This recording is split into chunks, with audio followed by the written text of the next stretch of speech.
Welcome to Inspired Change, a new inspirational and motivational broadcast that strives to empower men in a positive way, designed to educate, empower, and inspire even the busiest individual on the go over that first cup of coffee.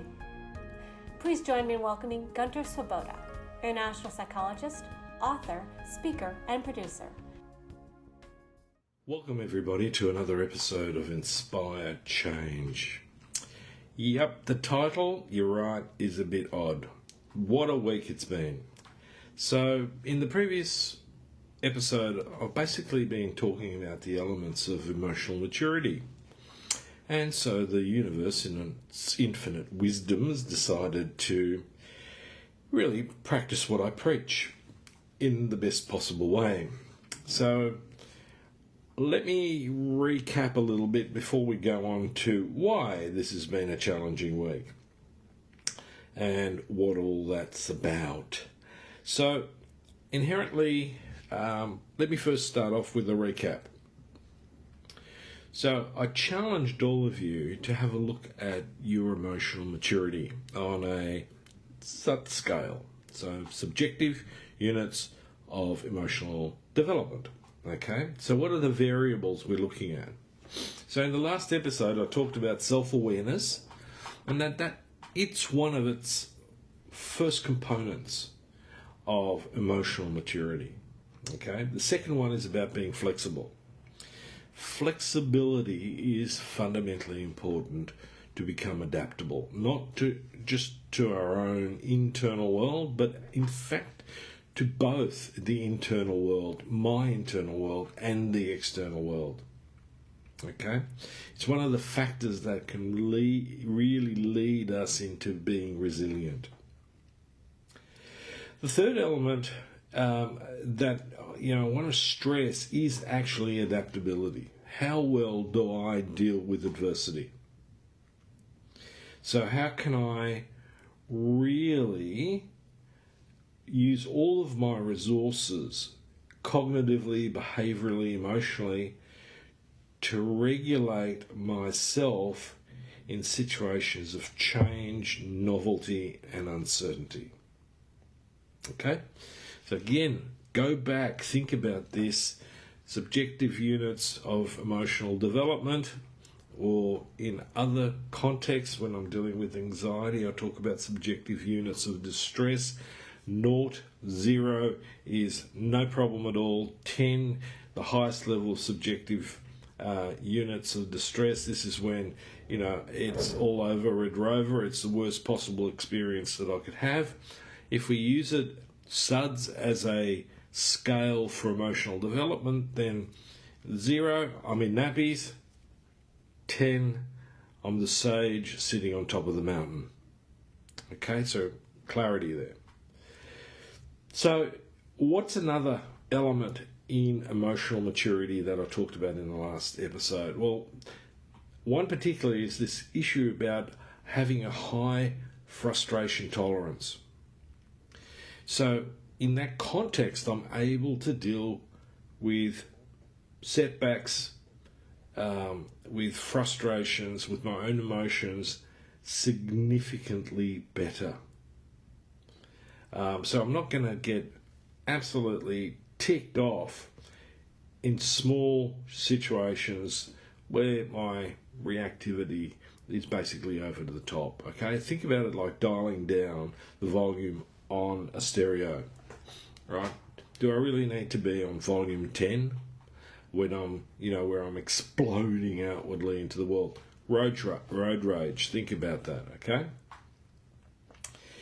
Now, let me introduce a couple of others before I go on to give you an example, a demonstration of how this works in action, using myself as the guinea pig or the example in this situation, okay?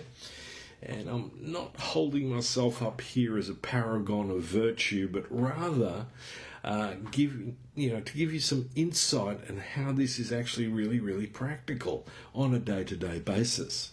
Or, as I said, across a week. Okay.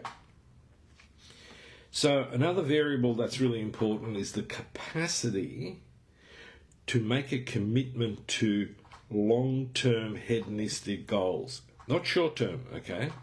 So, if I feel bad, I'm not just going to get drunk, stoned, or whatever. I'm going to reflect on what's behind what I'm feeling, or the situation that I'm dealing with, where I need to go. Right? So, for example, with teenagers that I work with, I want to drop out of high school in year 11. Is that really useful? Is that really the thing you want to do? Or is it just because you're a bit pissed off right now and you're bored and it's been a really difficult year? Okay? Wouldn't it just be better to take the next 10 months, finish this thing, and then get on with the rest of your life? Now, long-term hedonism is something that we need to develop if we're going to overcome addictions as well. This is a very important point. And I've sort of been thinking, during this week about actually doing little bits of this in separate podcasts to really get the message across about how important this is. It is fundamentally sound mental health. So if I'm going to go for long-term commitments for my goals, right, and rather than throw the hat, into the ring every second I'm feeling, a little bit stretched, then I'm going to be able to rely on delaying gratification, because it's not going to be instant. Unlike the effects of alcohol and drugs, it takes a while to really, get the bang for your buck in terms of what you're doing. Therapy's like that. When you come into therapy, quite often in the first part of therapy, you actually might even come out feeling worse. But if you stick with it, if you commit to the process in the long term, it's going to have a huge payoff on many, many different levels. Now, the other thing that I want to talk about, and that's also significant in our world today, is the question of locus of control. Now, it's not something that most of us talk about in society at all, really. And there's two types. Firstly, there's the idea that a person has external locus of control. So, for example, I don't know what's wrong. This always happens to me. Doesn't matter what I do. I can't seem to get it right, or, I just can't succeed at this. And that's contrasted by internal locus of control. Okay, so what do I mean by that? And that's where I take ownership for what's going on within me and in relation to my life. So if something's not going well, I'm not going to, source the cause of my upset or frustration in the world. I'm going to look for myself internally. How am I thinking about this that's making it more difficult for me than what it needs to be? Okay, so that whole idea is I'm an active agent in my life, and a lot of stuff is up to me. I need to take responsibility. I need to take ownership for the things that happen to me and the way that I react to those things. I can't constantly blame somebody or something else for the rest of my life. At some point, I'm going to need to take a step back and go, okay, which part of this is mine? What is it that I'm bringing to the table which is uniquely me in these circumstances? Because often when you look around, someone else may not be reacting the way that you may be. Okay, so that's locus of control. The other one is humility. And let me give you a definition of humility, which I quite like. Humility isn't thinking less of yourself. It is thinking of yourself less. Okay? I'm just going to leave that there for the time being. But, it's definitely not the falling on my knees, gravel rush variety, and just to add a little spice to it, whipping myself. Okay? Most of us are pretty good at the whole process of self-criticism, self-judgment, self-denigration. In my work, it's one of the core things that I often have to work with people on is that, look, the way that you're looking at yourself is just not helpful. You significantly caught in a web of punishing yourself, but at the same time setting yourself up. So, very, very important. The other idea in emotional maturity is that we really need to live by our values and not feelings. I often get from 13, 14-year-olds, I don't want to do that. And I go, well, why not? Well, because I don't feel like it. Well, okay. So have you thought about the consequences of always giving in to your feelings? And most of the time they haven't. They've just never gone there.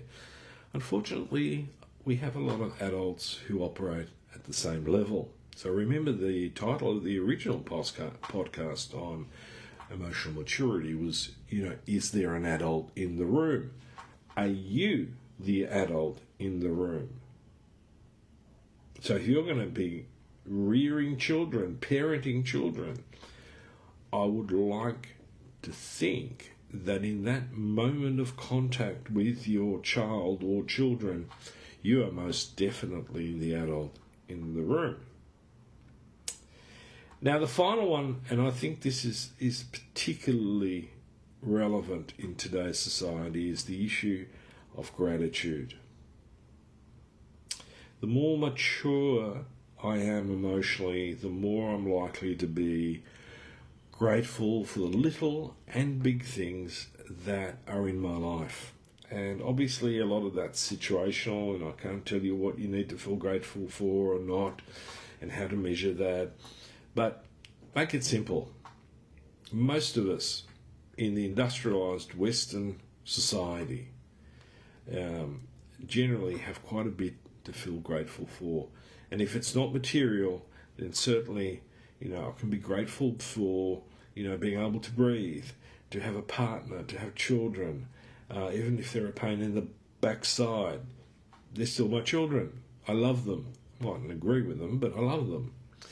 And the capacity to love others and also myself is something to be grateful for, because there are some people in this world who are incapable of it, or they've been so hurt and traumatized, they've retreated so far into themselves that they really can't allow themselves to do it because they would feel too vulnerable. And so their path in the world is to learn how to accept being vulnerable and see it as a strength and not as a weakness. Okay, now here comes the fun bit. So let me explain how this has worked in my life over the last week. I'm not sure, but I'd imagine most of you would pretty well accept that my life's fairly busy. I do lots of things. I run a clinical practice. I've got a pretty big caseload. I love that. And I'm working on a whole bunch of projects, writing projects, a documentary, a couple of books, 2 fiction books and a non-fiction book that I'm cooperating with a colleague and friend. And so things are full. My bandwidth, both practically and emotionally, is running well, but tight. So the universe decides to play some tricks on me, basically to challenge me. And sometimes I really think, often in moments like this, about the god Loki in Norse mythology, the trickster, the mischievous one. And I think, boy, he's moved into my house at the moment. Why? Because this is where it starts.